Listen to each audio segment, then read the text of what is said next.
Teresa, oh Teresa, nice to see some things haven't changed. Y'all, what's up? Welcome back to my channel. We're going to get right back at it. And y'all, we're talking about Real Housewives of New Jersey. This season is going to be explosive. I'm super excited. Real Housewives of Atlanta, them bitches on a decline, let me tell you. But Real Housewives New Jersey is going to pick it right back up. This season is really more following Teresa after this whole, jail situation. She went to jail for her nigga, point blank, period. She was a housewife and did what they typically do.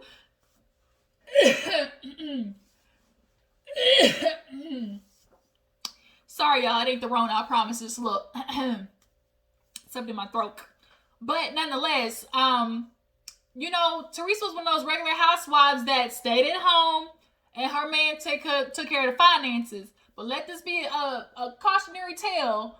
You better be up on game with what's happening in your house financially, because little did she know, he had her name on all these papers evading the IRS, and them hoes is gangster. They will come for you with no remorse. So she spent a year in prison for her man. This is definitely put yourself on game. Women, stop letting these men take care of stuff financially and you not know nothing about it, period. But this is really following Teresa's life after this situation, and she's feeling all, high and mighty up on herself. I know she's feeling good, body tight, looking right for New Jersey standards.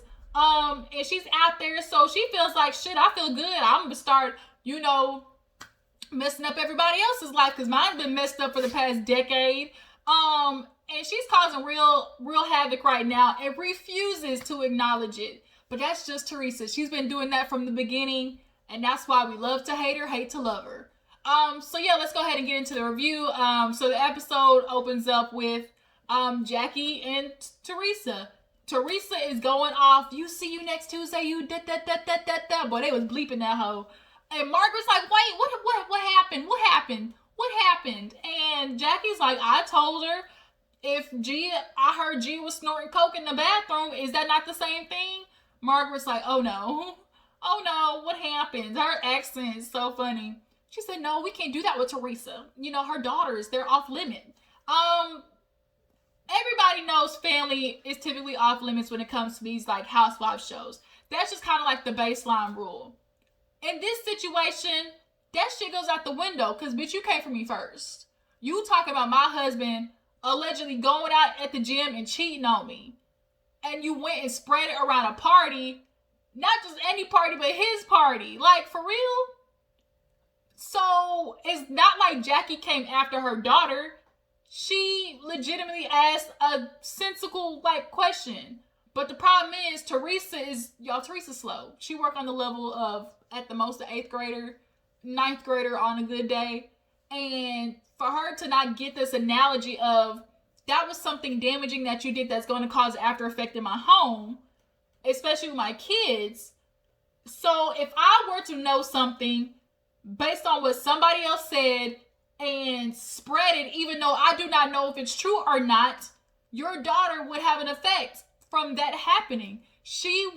Her life would be affected. Now G is the girl who snorts lines in the bathrooms and is a wild ass teenager. Like, Teresa, we've been doing this game with this bitch for a long time, y'all. She refuses to understand, especially with you being in the same situation. You had Kim D coming for your relationship, and you very perfectly said, did you see it yourself? She's like, no, so then why are you talking about it? Dumbass. So, now Margaret's like, I need to get Teresa to understand, like, what you did was foul, like, especially at that man's birthday party. I'm going to try to make it right, Jackie. Jackie at this point is like, I don't know if I want to go on the trip. Teresa makes it home, calls Melissa immediately, and she's like, I think after I tell you this, like, you better not be her friend. She's like, wait, what happened? She's like, Jackie basically goes, if I said your daughter was snorting coke in the bathroom, what would that be like? And Melissa's like, oh shit. Because everybody knows, like, Teresa mentioning her family, like, she goes off as a Tasmanian devil.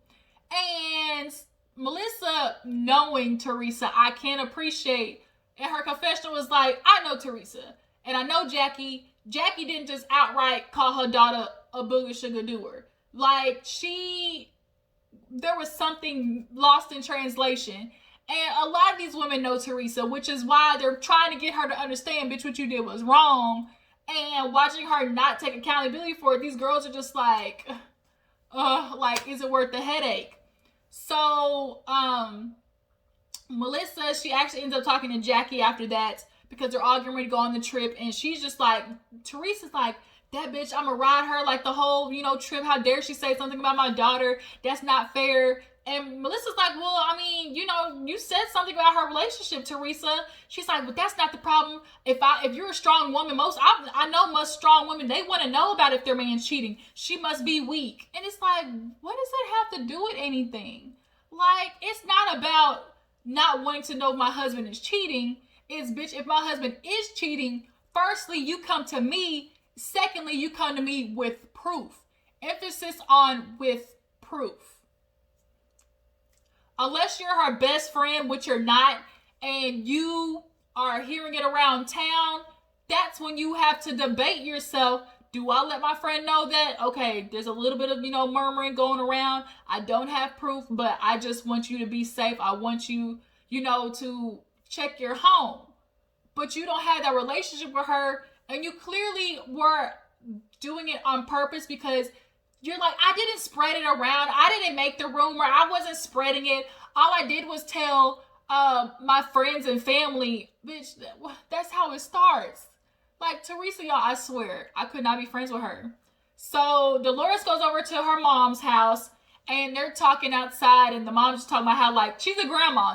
Grandmas love just having their grandkids around.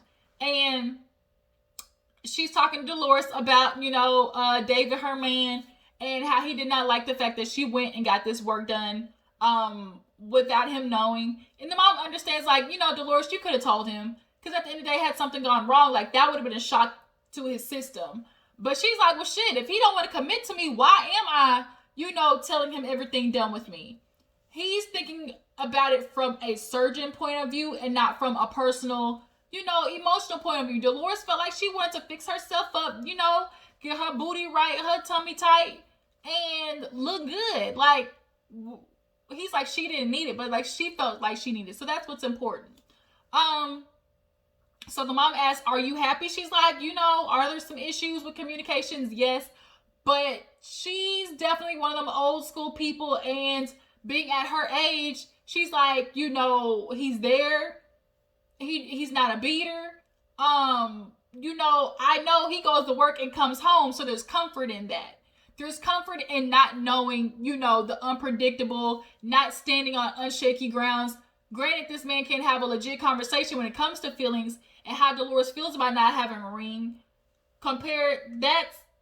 That's manageable compared to somebody you got to constantly question where they're going. You got bitches in your phone. Like, am I going to have to worry about when you say you're going to work? Like, are you really going to work? Like, that trade-off is what is keeping Dolores there. So after that, Frank actually ends up taking David out to the shooting thing. They laughing with each other. Frank and Dolores have a relationship that I'm sure most people who are married would like to have, but it don't work that way. Like, they have a very good relationship to be, exes of each other. But Frank ended up staying in David's house because he tore his quads from a bad fall, so they really got close. And he understands what Dolores is feeling, and he explains that to him after they do the shooting range. And was like, look, Dave, I love you, but your communication sucks. You're a great, surgeon, but a shitty boyfriend. You're mediocre at best. And the boyfriend's like, oh, tell me how you really feel, da-da-da-da. He's like, look, I'm close to you guys. Dolores obviously talks to me. She's clearly in defense mode because you're not giving her this ring. And, so for that, she's not going to move in. Oh, here we go again. I told her, let's do one project at a time. Let's move in the house. Let's, get the backyard done. Frank was right. Boy, you procrastinating. You are procrastinating.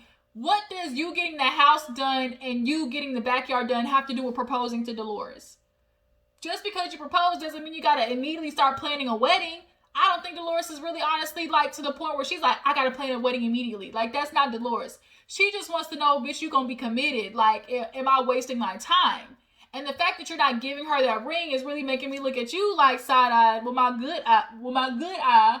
Like, why, if you're with her and you know you want to be with her, you're not going nowhere, why are you not giving her a ring? She's not asking to be married right away. Like, bitch, just let me know you committed. That's it. So Frank is just kind of like, yeah, bro, you need to get that together. Quit procrastinating, and you got commitment phobia. He's like, well, you do too. He's like, yeah, but I ain't married to Dolores. But he's like, but I'm not with Dolores, which is true. So he basically right there kind of admitted he got commitment phobia. So now the ladies are getting ready. They're packing. Teresa's making sure she let everybody know what fucked up stuff Jackie said. She's calling Jen. Melissa talking on the phone with Jackie, and Jackie explains to her, no, it was an analogy. I was telling her it would be just as equal as me starting a rumor or spreading a rumor about Gia, and Melissa got it, but she's like, look, Teresa, all she heard was like Gia. Like, all she heard was Gia. So she's not listening to what Jackie's saying. So at this point, Melissa understands because she's been in that situation and she knows how arguing with Teresa goes. It's just hard to get your point across for her because she don't want to listen. And Jackie, you basically put gasoline on that fire. Dolores knows about it. She's like, shit, like that. What Teresa did, I'm glad Dolores isn't like licking Teresa's ass, because in the past seasons, she really wouldn't tell her like when she was doing stuff. And I'm glad that she's agreeing with the ladies. Like, Teresa shouldn't have done that at the party, but Jackie using that analogy, like, she's just not gonna fly with that. So all the ladies make it to Margaret's house. Melissa comes with a whole goddamn 5 suitcases. Margaret's running back and forth getting iced coffees. Everybody's sitting there in the foyer, talking about Jackie's not here. And Margaret's like, oh, she called me, told me she wasn't coming. Jackie's at home giving her kids haircuts. They actually look decent. I'm surprised. She gave her daughter a life lesson. If people don't like you, you don't have to be friends with them. You make the choice to be friends with whoever you want. Good life lesson. But Jackie gets there and Melissa's like, oh, we got a person missing. Jackie's not coming. She's like, oh, well, we're going to have a good trip then. And everybody was like, kind of looking at her like, right. She's like, oh, but I'm really sad she didn't come. And Dolores is like, yeah, because you're going to try to light her ass up. That's why Teresa was locked and loaded and ready to get started with Jackie that whole trip. So they all make it on the bus and they're just kind of talking and stuff like that. And, they asked Teresa, okay, like, what really happened? She lets them know, look, I was telling her about her husband, and she decided to come back at me, accusing Gia of snorting coke. And everybody in their confessional is literally like, Teresa, like, what you did was effed up. Like, you gotta understand, like, you can't just go around spreading stuff. And Melissa's like, you don't need to say nothing. We all know you don't say nothing unless there's a picture or proof or something. And Teresa's like, what? I mean, her husband, he's kind of suave. Like, she doesn't, suck him off. So, somebody's got to do it. She shouldn't have had, what'd she say? Teresa was like, she said she shouldn't have said nothing about me. And Dolores is like, look, Teresa, I like you. I mean, I love you. But, I think what's really a problem, too, is I would want to know who told you. She's like, I'm not going to snitch. I'm not going to, roast, run on somebody who told me stuff, which is BS. Who was it? Who was the girl who told Teresa that Evan was out there fucking around? I didn't know who it was. Probably was somebody excommunicated from the cast or a previous cast member. But Margaret's like, it's going to be so hard to get Teresa to understand, because it's like, you try to get to her with logic. This bitch don't understand logic. She's like, it goes in one ear under her, extensions, and it comes out as something else. It's like, Lord Jesus, take the wheel. So they get to the house. It's beautiful, nice little modern little lake upkeep. They run and get the rooms. Jen is really taking shots at Melissa this year with the, oh my God, about her. She found the one with the mirror. Like, she's really been shading the dog fuck at her that she was doing last season. She called her self-centered, self-absorbed. Oh my God, like, oh, it's Melissa. Like, like, she for sure was going after her. If you watch the reunion, So I really feel like Jennifer's got some envy towards Melissa. Nobody goes after somebody like that unless they're envious. I feel like she looked at Melissa and sees who she is, kind of her energy, and I think she's kind of low-key envious of that. Oh, speaking of Jennifer, I totally forgot. She went by her mom's house, and y'all know the mom and dad like are really beefing right now, and she's checking on her mom, and the mom is just like, I don't want to even look at him, talk to him, because you guys don't know what happens behind, the dark. And Jennifer's like, look, I admit, like, I've never seen my dad, speak poorly of my mom, anything like that, yell at her, beat her. And she's like, I'm as a mother, I held in a lot. You don't see what he says, behind closed doors. I feel like because that really hit a sore spot for me, because I've seen that personally with my parents going through divorce. When they were going through the divorce, I very easily took my father's words more than my mom's, because we had a closer relationship growing up, and he wasn't a person who outwardly had big reactions.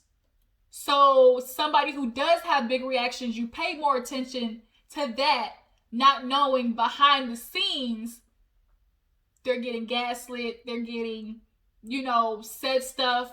So behind the scenes they're dealing with it, but in front of the scenes they're blowing up. So all people see is, why the frick is she blowing up like that? Why is like she going after him? But I also do think the mother, you can definitely tell that she's probably been saying a lot of shit to this man. He got tired of it. Like, that's also a possibility too. But she's like, I just don't want to see him. And Jennifer's like, Ma, I just want you to be happy. With them having an arranged marriage, you just don't know people. You just don't.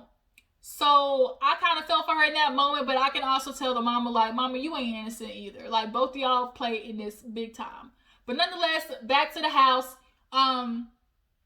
All the ladies are eating, and they're just talking about how, this trip is going to go without Jackie. And Teresa's like, I was going to ride that bitch hard. Like, she was going to get it. Like, how dare you sit there and say, like, my daughter, sitting there doing coke. And they're all looking at Teresa like, girl, like, you said this stuff at the party. And she's making up all excuses. Well, you shouldn't have gave me the tequila. Well, she should have told her friend, should have shut up and not said something. And I would want to know, like, if that's her man, like, shouldn't she defend her husband if she knows it's not true? Everybody's like, are we in a Twilight Zone? Like, what the hell is this? Like, everybody knows, like, it's so hard to get Teresa to admit when she's wrong. And she's not going to do it. She's like, I don't even want to talk about it. Like, I'm going to throw this drink. I would have threw this drink if I didn't want to, sip it down. So they all get ready for, and Dolores, I appreciate, like, when Melissa was kind of, like, playing as Jackie, or, like, saying, oh, my God, like, you shouldn't have made me do it, because that's literally what she said. Like, Margaret, you should have did something about it. Dolores is like, man, we shouldn't be laughing. Like, I can appreciate, like, they're all still considering Jackie's really the one who is messed up in this. Margaret knows it. Melissa knows it. Dolores knows it. You took the shot first, Teresa, period. So they all get ready. Melissa's talking to Margaret outside as she's getting her nipples covered up by her assistant. I guess the assistant is now kind of going to be a friend of the group. Because she was talking to Melissa and she was like, there's a very big difference. Because Teresa keeps trying to say, well, Jackie, she said that stuff about my relationship. And it's like, girl, all she said was, if it walks like a duck, quacks like a duck, what is it, a duck? Because you got pictured out with a man multiple times. The same man, and there was pictures already out there. She didn't start that. It was already out there. And Melissa knows, like, from experience, like, Teresa will come after you, and you try to speak to this heifer in logic, and it don't work. So you, as much as you're trying to fight, you're fighting yourself, because you're just not going to get through to Teresa because she doesn't want to listen. She doesn't want to hear it. And Margaret and Melissa are sitting on the balcony like, how do we get Teresa to understand? Like, that was definitely not the time and place to do that, nor just to even say that, period. It's not the same. So they all go out. Teresa's getting tipsy. She's been really down for a drink and a good time because she's single. She said, I want to do it like this. I want to do it like this. Like, she was stretching, going. She want to do it everywhere. She wanna meeting in my bedroom. Dum dum dum dum dum dum. Shh. So girl, please don't be late. My friend Kenya, shout out to Kenya, y'all. That was our song. We used to sing that. Literally screaming in the car. There's a meeting in my bedroom. Bedroom, bedroom, bedroom, bedroom. Bitch, look. Come on, Silk. Yeah, Teresa trying to get everybody in that bedroom. Okay, she been wanting it. She hot. She hot in the pants. Okay. So they make it to the place. She gets back on Jackie. Oh my God, I'm so glad Jackie's not here. She's making a point to make sure Jackie stays. She knows like keeping Jackie up in the conversation is just gonna keep the drama ongoing in the show. Like she knows that. So the ladies just kind of like, look, like you need to apologize. I'm not apologizing. Like, Evan's out there, then, she should want to hear about it. She better be strong and, back up her man. And come to find out, she's like, Gia was so upset when I told her. Gia told her right. She's like, Mom, if you know how you felt when people were saying rumors about you and Dad. So if you said that to that woman, then you need to apologize. She said something that hurt you. You said something that hurt her. But she's not going to listen. Margaret's like, she's like, so next time when you call her, you can say my bad. She's like, if I call her. She was like, no, Gia told you to call her. Because she does listen to Gia. And I'm glad Gia is not backing up her mom. Like, she knows her mom. That's why she had that advice for her. Like, if you said that, especially with the experience that you went through, like, you need to be more sympathetic and more empathetic to the fact that you fucked that party up. So they try to change the topic. They get on Dolores and David and her getting done. And David being upset. She's like, yeah, David is great. Plus, he's a great lover, which also makes it that much harder to leave. He's a doctor, so he knows, all the crevices and areas that need to be touched, to have a nice end result. And she's like, and he's good with the kids. So Dolores is like, the kids, and he know how to pop the poos from the back. Like, you have a hard time running, girl. You gonna have a hard time leaving. But Dolores claims that, if I don't get nothing out of the relationship, I have no problem leaving. But clearly you do. Clearly he is making your ass stay every time he hit it from the bike. You be like, never mind. Maybe I can stay for another day or two. Like, girl, I hate that. Like, you just meet that one dude that, like, make you change your mind. He just has he got mind control over Debo. Like, that's where he's at this moment. Because, a good climax can change your minds. So they go from that to Jennifer being like, I just love your relationship. It's just, I just admire it. And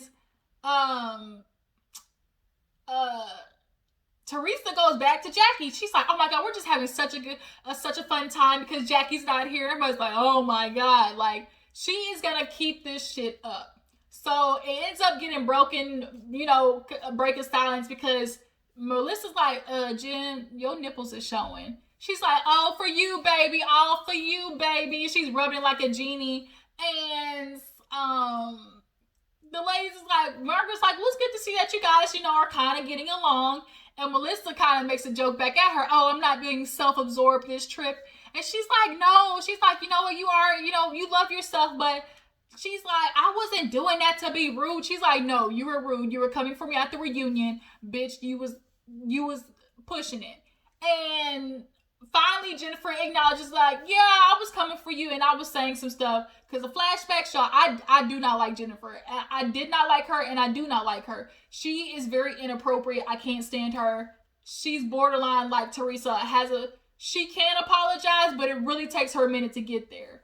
But they basically called, truce. She acknowledges that, she shouldn't have said the things that she said. And, she just wants to kind of move forward. So, in the meantime, some men at another table buy all the women some shots. And they were like, yay, to mending friendships. And everybody's like, to getting better. And Teresa's like, to fuck Jackie. And it's like, damn. And that's where the episode ends. It definitely was another good one, but next week it's going to pick back up and it's going to be intense. But Teresa always is here you know, to fuck shit up. She knows how to get the party started. She's snitching on Melissa, telling her brother all types of stuff. Like, she is trying to ruin people's lives. Teresa, cut it out, okay? Because, bitch, you gonna meet the right one and get backhanded across the face, and it ain't nothing we can do about it because you low-key deserve it. But that's Real Housewives of New Jersey, you guys. Let me try to catch up on Married at First Sight, so I can come and talk to you guys about that. So I will catch you guys later. Make sure you subscribe, like this video. I'll talk to you later. Deuces.